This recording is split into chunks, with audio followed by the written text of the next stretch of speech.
এই দুনিয়ায় শর্টকাট বড়লোক হতে কে না চায়। আজ আপনাদের জন্য এমনই এক গল্প নিয়ে হাজির হয়েছি, যেখানে শর্টকাট বড়লোক হওয়ার দারুণ এক টেকনিক দেখানো হয়েছে। তাই ভিডিওটি না টেনে শেষ অবধি দেখুন আর হয়ে যান শর্টকাট বড়লোক। মুরাদপুর গ্রামের মসজিদের মাইকে একটি হারানো বিজ্ঞপ্তি বলা হচ্ছে। গতকাল বিকেলে মুরাদপুর গ্রামের জনাব মোর্শেদুল ভূঁইয়া ওরফে রত্নরশিদ নিখোঁজ হইয়াছেন। তিনি দীর্ঘদিন যাবৎ গুপ্তধনের খোঁজে ব্যস্ত ছিলেন।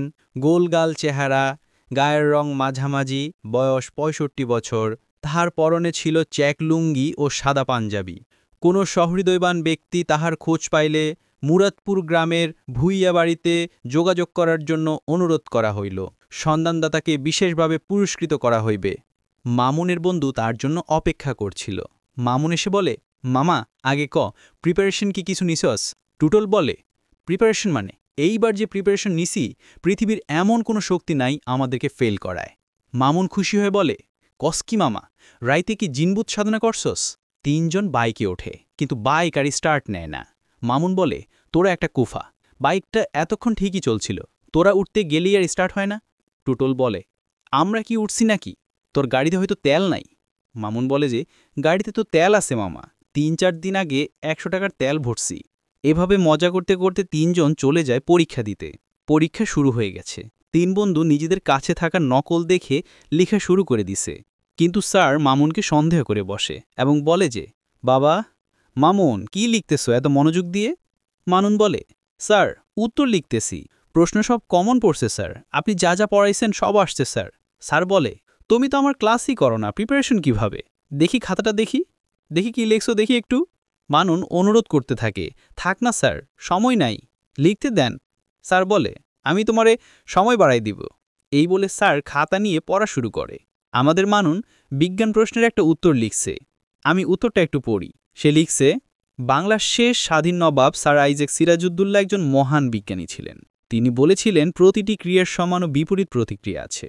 আর এই জন্যই ১৭৫৭ সালে তিনি ইংরেজদের সাথে যুদ্ধে পরাজিত হয়েছিলেন। সমান প্রতিক্রিয়া দেখাতে না পারেন বলে তুমি বিজ্ঞান প্রশ্নের উত্তরে ইতিহাস কই পাইলা? মামুন বলে, স্যার একটা প্যাচ লাগছে। স্যার মামুনকে চেক করে একের পর এক নকল বের করতে থাকে আর তাকে ধমক দিয়ে বেরিয়ে যেতে বলে। তখন মামুন ওর বন্ধুদের বলে, চল মামা বাইর হয়ে যাই। স্যার ওরে চেক করেন, ওর কাছেও নকল আছে। স্যার তখন তিনজনকেই বের করে দেয়। বের হয়েই মামুন ফেসবুক লাইভে যায় আর ফ্যান ফলোয়ারদের উদ্দেশ্যে বলতে থাকে, হ্যালো গাইস, আজকে আমি নকল করে ধরা খাইছি। নকল করে ধরা খাওয়া বড় কথা না, কথায় আছে একবার না পারিলে দেখো শতবার। কিন্তু আমি নকল করে যে কারণে ধরা খাইছি ওই প্রাণীটার একটু দেখাইতে চাই। এই যে আমগো বুড়া চাচা আজকা সায়েন্সের পরীক্ষায় ইতিহাস নকল করে গেছে। গাইস আপনাদেরকে একটু উপদেশ দেই, কোনোদিন এসব গুরুত্বপূর্ণ দায়িত্ব এসব বুড়া লোকদের দিবেন না। এর মধ্যে সেখানে আসে মামুনের প্রেমিকা লায়লা। লায়লা রেগে বলে, নকল করলি কেন তুই? তুই তো এবার পাশ করতে পারবি না। পড়াশোনা কি শেষ হইব না তোর? আমাদের ভবিষ্যৎ নিয়ে কিছু ভাবছস? বিয়ে শাদী করবো না আমরা? চাকরি বাকরি করতে হবে না তোর? মামুন তাকে শান্ত করে বলে, এত টেনশন করিস না তো, বিয়া নিয়ে আমার একটা প্ল্যান করা আছে। আচ্ছা আমাকে বিয়ে করতে কত টাকা খরচ হইতে পারে? ৬-৭ লাখ টাকা। এই টাকা খরচ কইরা মানুষ খাওয়ামু, তখন কিছু মানুষ আলোচনা করব। বিয়ের মধ্যে গোস্ত শর্ট পড়ছে কিল লাগগা, এটা নিয়ে কিছু আত্মীয় স্বজন মারামারি করব। কিছু আত্মীয় স্বজনের ১৬ আনা দাওয়াত দেয় নাকি এর লাগগা, এটা লইয়া চিল্লি করব। আর কিছু মানুষ খাওয়ার পর পান চিবাইতে চিবাইতে যাইব আর কইব রান্না ভালো হয় নাই। এর চাইতে এত কাবজাব না কইরা আমরা দুই ফ্যামিলির লোকজন মিলা কোনো রকম বিয়েটা সাইরা ফেলামু আর টাকা খরচ কইরা হানিমুনে যাবো মালদ্বীপ। এই মালদ্বীপ যাওয়ার সময় তুই ১০০টা রিল বানাবি, আমি ১০০টা রিল বানাবো। ওই রিল ফেসবুকে আপলোড দিয়া যে টাকা ইনকাম হইব তাতে আমগো খরচও উঠবই, উল্টা লাভও হইব। আমরা হানিমুন কমু ফাও। প্ল্যানটা কেমন ক? লায়লা বিরক্ত হয়ে বলে, তোর মাথায় কি সব কুবুদ্ধি ছাড়া ভালো কোনো বুদ্ধি আসে না? আমি এত আয়োজন চাই না। তুই একটা ছোট চাকরি করে আমার বিয়ে করলেই আমার চলবে। মামুন বলে, এত মন খারাপ করিস না তো, চল তোর মনটা ভালো করে দিতেছি। এরপর দুজন দিক বিদিক ঘুরে বেড়ায়। তারপর মামুন যখন রাতে বাসায় ফেরে তখন বাবা জিজ্ঞেস করে, সকালে কলেজে কি হয়েছিল? মামুন বলে, কই কিছু হয় নাই। বাবা বলে যে, মজিদ সাহেবের সাথে আমার বাজারে দেখা হয়েছিল, আমারে সব কইছে তোর। তোর এত বড় অধপতন, পড়াশোনা করবি না, আবার নকল করতে গিয়ে ধরা খাইছিস। মামুন বিরক্ত হয়ে বলে, তাহলে তো শুনছই, এত চিল্লাচিল্লি কইরো না তো, পড়াশোনা করতে আমার ভাল লাগে না। বাবা বলে যে, তোর কি সমস্যা? তোর সব শখ আহ্লাদ আমি পূরণ করছি। তোর মা মারা যাওয়ার পর কোনো অভাব আমি বুঝতে দেইনি। আমার মান সম্মানের কথা চিন্তা না কইরা উল্টা আমার মান সম্মান নিয়ে খেলা করতেছস। যে পোলা বাপের সম্মানের চিন্তা করে না সেই পোলা পালার চেয়ে ভূত পালা ভালো। মানুন বলে, যে বাপ তার পোলার সকালাত পূরণ করতে পারে না তার বাড়িতে থাকার ইচ্ছাও আমার নাই। আমার সাপ কথা, আমি পড়াশোনা করব না। বাবা বলে, পড়াশোনা না করলে কি করবি? মানুন বলে, টাকা ইনকাম করবো, আমার প্রচুর টাকা লাগবো, গাড়ি লাগবো, বাড়ি লাগবো, যেটা পড়াশোনা কইরাও সম্ভব না। আর আপনার দ্বারা তো সম্ভবই না। যেই টাকার জন্য আমার মায়ের চিকিৎসা হয় নাই ওই টাকা আমি ইনকাম করে ঠিকই দেখা ছাড়মু। আর আব্বা, এই বাড়িতে তো কোনো সুখ নাই, খালি অভাব আর অভাব, আমার আর ভাল লাগে না। এই বলে মানুন বাইকটা নিয়ে চলে যায়। তারপর বন্ধুদের সাথে লাল পানি খেয়ে আড্ডা দেয়। নেশা যখন চরমে তখন তাদের মাথায় ভূত চাপে যে এই গভীর রাতে ডাব চুরি করে খাবে, তাও আবার লাইলাদের বাসায়। যেই কথা সেই কাজ, সবাই চলে গেল লাইলাদের বাড়িতে। একদিকে চুরি হচ্ছিল, অন্যদিকে মামুন লাইলাদের বাড়িতে এসেছে, তাই দেখা না করলে আর কি হয়। তাই সে একটা আওয়াজ করে। তখন লাইলা তার দুই ভাইকে ডেকে বলে, মনে হয় চোর আসছে। দুই ভাই চলে যায় চোর খুঁজতে। এই সুযোগে মামুন আসে লায়লার কাছে। লায়লা চমকে উঠে বলে, তুমি এখানে কি করো?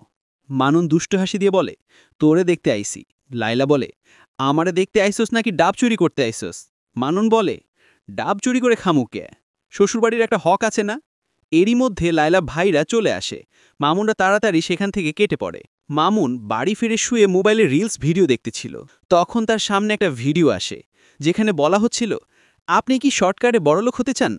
তাহলে আশেপাশের যত পুরানো বাড়ি, ক্ষেত, খামার, মাঠ সব জায়গায় খুঁটিয়ে দেখুন, পাইলেও পাইতে পারো অমূল্য রতন, আর মিনিটেই হয়ে যাও কোটিপতি। পরদিন সকালে মুরাদপুর বাজারে একটা জনসভা দেখা যায়, যেখানে বক্তব্য রাখছিল এলাকার চেয়ারম্যান পদপ্রার্থী লতিফ মেম্বার। জনতার উদ্দেশ্যে সালাম দিয়ে তিনি বলেন, সম্মানিত এলাকাবাসী, বেশ কয়েক বছর আগে আমি মেম্বার হিসেবে আপনাদের সেবা করার সুযোগ পেয়েছিলাম এবং আমি আমার সাধ্য মতন এলাকাবাসীর সেবা করেছি। তারপরে আমাদের অপরাজনীতি, নষ্ট রাজনীতি দেখে আমি মনের দুঃখে রাজনীতি থেকে দূরে সরে যাই। কিন্তু আমি যখন দেখলাম যে আমার জনগণের সেবা করার জন্য আর কেউ নাই, যেই জনগণ আমাকে এত ভালোবাসা দিয়েছে, তাদের বিপদে আমি দূরে থাকতে পারি না। সেই কারণে আমি চেয়ারম্যান পদপ্রার্থী হিসেবে আপনাদের সামনে আজকে হাজির হয়েছি। আপনারা যদি আমাকে ভোট দিয়ে এইবার চেয়ারম্যান হিসেবে নির্বাচিত করেন, তাহলে আপনাদের সেবায় নিজেকে উৎসর্গ করব। এরপর আমরা দেখতে পাই সাংবাদিক আনোয়ারকে। সে একজন সাধু বাবাকে নিয়ে নিউজ তৈরি করছে, যার বয়স ৩০০ বছর। কিন্তু উনাকে দেখলে সেটা বোঝা যায় না, মনে হয় ৩৫ বছর। আনোয়ার যখন বাবাকে প্রশ্নের পর প্রশ্ন করতে থাকে, তখন তার ভণ্ডামি বের হতে থাকে এবং সে সাংবাদিককে তাড়া করে। আনোয়ার যখন বাজার দিয়ে দৌড়াচ্ছিল, তখন মামুন তাকে ডাক দিয়ে থামায়। আনোয়ার ভাই, দৌড়াইতেছেন কেন? পিছুতে কেউ নাই? আনোয়ার সংযত হয়ে বলে, সাংবাদিকের কাজই দৌড়ানো, বুঝোস না? শিমুল মোবাইলে শর্টকাট বড়লোক হওয়ার সেই যে একটা ভিডিও দেখেছিল, সেই ব্যাপারে আনোয়ারকে জিজ্ঞেস করে। আনোয়ার ভাই, আপনার একটা কথা জিগামু, ভেজাল ইনফরমেশন দিতে পারবেন না। আনোয়ার বলে, ছোট, তুই এটা কি কইলি? আমি একজন সাংবাদিক, ভেজাল ইনফরমেশন আমি দিতে পারমু ক? মানুন বলে, না ভাই, কিছুদিন আগে ভুয়া নিউজের লাগে আপনার অফিস ভাঙচুর করলো না, এর লাগে কইলাম। আচ্ছা ভাই, আমগো এলাকায় কি গুপ্তধন থাকতে পারে? আনোয়ার বলে, থাকতে পারে মানে কি, আছে তো। দেশ ভাগের সময় সবাই জান লইয়া পালাইছে, মালপত্র, সোনাদানা এগুলা কি করছে? যাওয়ার আগে মাটিতে গর্ত কইরা রাইখে গেছে গা। চিন্তা করছে দেশ যদি ঠিক হয়ে যায় আইয়া লইব, পরে আর আইও নাই, লইতেও পারে নাই, অবশ্যই আছে। মানুন বলে, ভাই আরেকটা কথা, অমাবস্যার রাতে নাকি পুরাতন পুকুরের পানির উপরে স্বর্ণের ডেক্সিমেক্সি ভাসে। আনোয়ার হেসে বলে, আরে এ তো পুরান কথা, এটা সবাই জানে। যেটা জানে না সেটা হলো ওইগুলা পাহারা দেয় গোখরা সাপ, রাত্রে বাইর হয়ে আস্তে আস্তে ঘুরে, মাথার একটা মণি আছে জল করে, ওইটার অনেক দাম। মামুন কৌতূহল নিয়ে জিজ্ঞেস করে, আচ্ছা ভাই, আপনি কি নিজের চোখে দেখছেন? আনোয়ার বলে, তো দেখছি না, আমি ৩ বার দেখছি। বলতে বলতে সেখান দিয়ে লায়লার বাবার নির্বাচনী মিছিল যাচ্ছিল। মামুন বুঝতে পারে লায়লার বাড়ির সবই তাহলে এখন বাইরে। এই সুযোগে সে সোজা লায়লার বাড়িতে যায় দেখা করতে।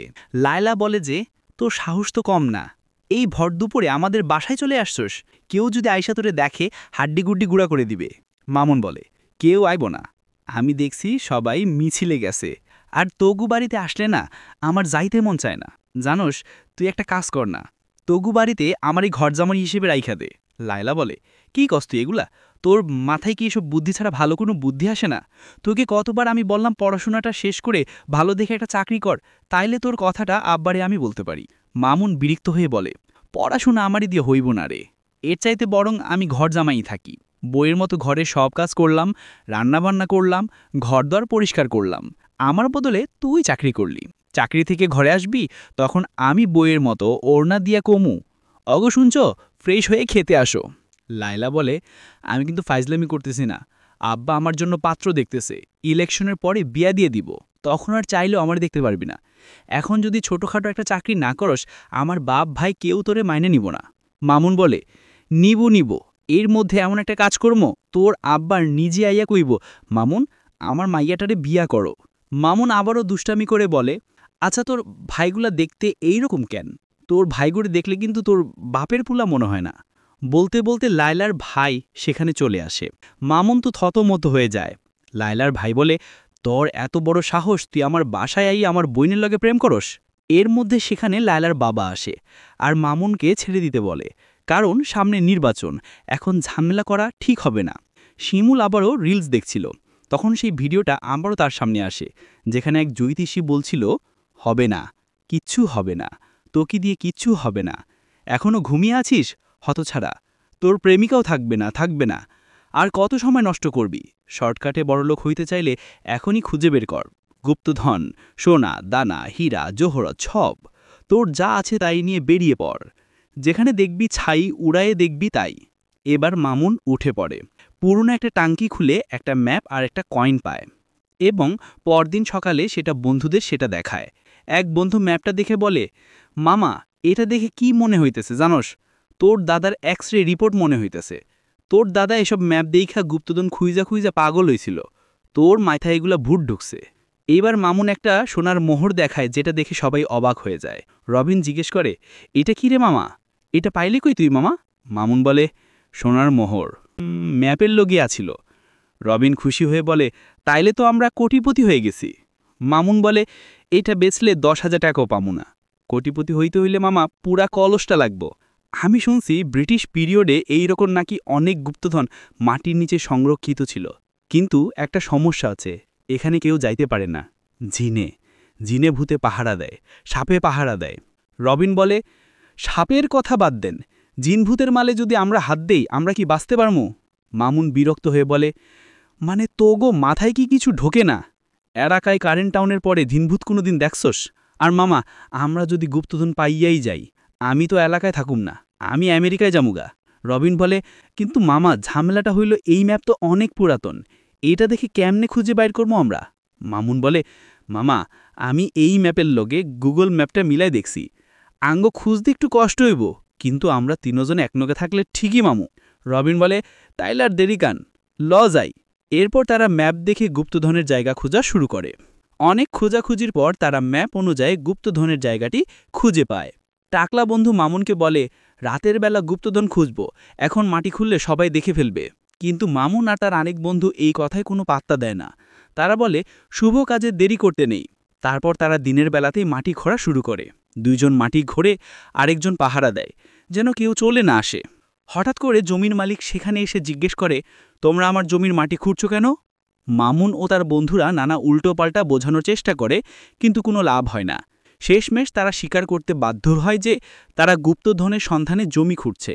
তারা জমির মালিককে ম্যাপটা দেখে বলে, আমার দাদার গুপ্তধনের একটা পয়েন্ট পেয়েছি, আর সেটি আপনার জমিতে আছে।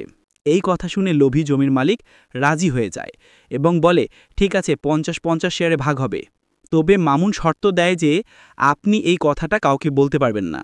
জমির মালিক বলে, তোরা কাজ করতে থাক, আমার জমির ত্রিসীমানায় কেউ আসতে পারবে না। এরপর তারা দ্রুত গতিতে কাজ করতে থাকে। কিছুক্ষণ পর আরেকজন লোক এসে জিজ্ঞেস করে, এইখানে মাটি খুঁড়ছ কেন? জমির মালিক বলে, আমার বাড়ির উঠানে মাটি ফেলব। লোকটি সন্দেহ ভরে বলে, উঠানের ছোট্ট জায়গা ভরতে এত মাটি লাগবে নাকি? এই কথা শুনে জমির মালিক রেগে গিয়ে তাকে তাড়িয়ে দেয়। কিন্তু কিছুক্ষণ পর সেই লোক বাজারে গিয়ে মুরব্বীদের ঘটনাটা জানায় এবং বলে, মনে হয় ওরা গুপ্তধন পাইছে। একজন মুরব্বী তখন বলে, মামুনের দাদাও গুপ্তধন খুঁজতে খুঁজতে পাগল হয়ে গিয়েছিল, ও সেই পথেই যাচ্ছে। সেই সময় আনোয়ার টিভির সাংবাদিক আনোয়ারও সেখানে ছিল।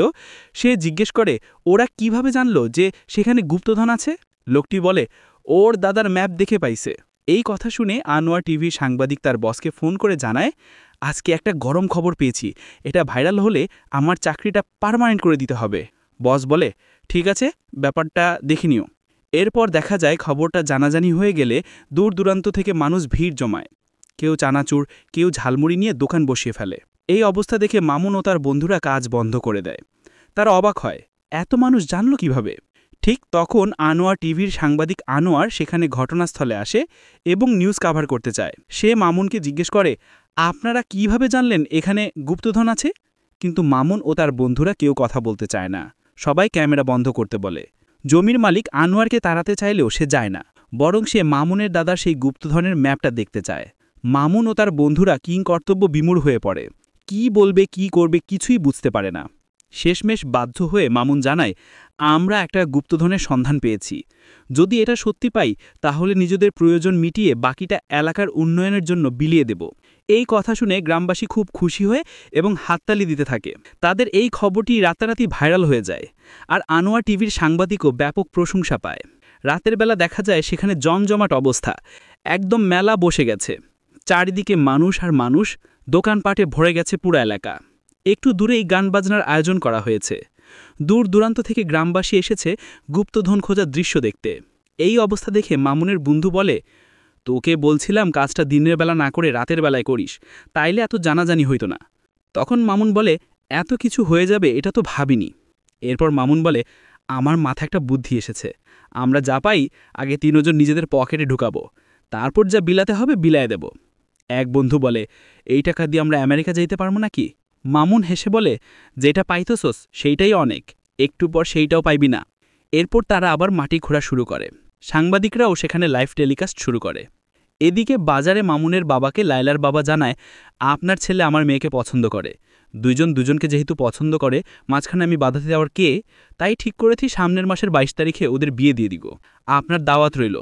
তখন মামুনের বাবা সবাইকে উদ্দেশ্য করে বলে, মেম্বার সাহেব এক কথার মানুষ, উনি যেহেতু বলছেন উনার মেয়ের সঙ্গে আমার ছেলের বিয়ে দিবেন, তাহলে বিয়ে দিবেই। আপনাদের সকলের দাওয়াত রইল। মূলত লায়লার বাবা গুপ্তধনের লোভে মামুনের সাথে তার মেয়ের বিয়েতে রাজি হয়েছে। এদিকে দেখা যায় মামুন ও তার বন্ধুরা মাটি খুঁড়ে যাচ্ছে। জনসমাগমের ভিড়ে একপাশে বসে সেই ভণ্ড বাবা লোকজনকে সেবা দেওয়ার নামে ভণ্ডামি করছে। এরপর সেখানে আসে লায়লার বাবা, লায়লা ও তার ভাইয়েরাও। লায়লার বাবা এসে মামুনকে জানায়, গুপ্তধন খোঁজার সব কাজে আমি সহায়তা করব। সে মামুনকে উৎসাহ দেয় কাজ চালিয়ে যেতে এবং গ্রামবাসীর উদ্দেশ্যে বলে, গ্রামের ভদ্র ছেলে মামুন যদি গুপ্তধন পায় সেটা আপনাদের মধ্যেই বিলিয়ে দেবে। কিন্তু শুধু মুখে বললে তো আর হবে না, এর জন্য বড় পরিসরে কাজ করতে হবে, যেটা মামুন একা পারবে না। তাই আমি যদি চেয়ারম্যান হই তাহলে সরকারের সঙ্গে সমঝোতা করে মামুনকে সহায়তা করব এবং আপনাদের মাঝে গুপ্তধন বিলিয়ে দেব। মানে সে এখানেই নিজের চেয়ারম্যান প্রার্থী হিসেবে প্রচার করে নিল। বাবার কথা শুনে লায়লা খুশি হয়ে মামুনের সঙ্গে কথা বলতে যায়। সে জিজ্ঞেস করে, গুপ্তধন বলতে আসলেই কিছু আছে নাকি? আমার তো বিশ্বাস হয় না। মামুন আস্তে আস্তে বলে, তুই টেনশন করিস না, আমি তোকেই বউ করে আনব। তুই বরং ঠিক কর কোথায় হানিমুনে যাবি। এরপর সবাই মিলে গুপ্তধনের অপেক্ষা করতে থাকে। হঠাৎ মামুনের কোদালের আঘাতে কিছু একটা লাগে, কফক শব্দ হয়। সবাই ভাবে এই বুঝি গুপ্তধন পাওয়া গেল। তারা মাটি খুঁড়ে একটার মতো একটা বাক্স বের করে, খুলে দেখে ভেতরে আছে লাল রঙের একটা আন্ডারওয়্যার, আর তাতে গুজে রাখা একটা সাদা চিরকুট। চিরকুটে লেখা, এভাবে গুপ্তধন পেয়ে বড়লোক হওয়া যায় না, ধনী হতে হলে পরিশ্রম করে আয় করতে হয়। এটা দেখে তিনজনেরই মাথায় হাত। বিশেষ করে মামুন একদম ভেঙে পড়ে, হতাশ হয়ে বসে পড়ে মাটিতে। যখন লায়লার বাবা জানতে পারে গুপ্তধন নামে কিছুই নেই, তখন সে রেগে গিয়ে লায়লাকে টেনে হিঁচড়ে বাড়ি নিয়ে যায়। লায়লার মামুনের বিয়ের স্বপ্ন এখানেই শেষ হয়ে যায়। মামুন হতাশ হয়ে আকাশের দিকে তাকিয়ে থাকে। একে একে সবাই সেখান থেকে চলে যায়, শুধু একা থেকে যায় মামুন। জীবনে সফলতার একমাত্র সূত্র হলো পরিশ্রম। যদি শর্টকাট কোনো রাস্তা থেকে থাকে তবে সেটা বেআইনি, সেটা অন্যায়। গল্পটি কেমন ছিল আপনাদের মতামত জানাতে ভুলবেন না। আজ বিদায় নিচ্ছি, আল্লাহ হাফেজ।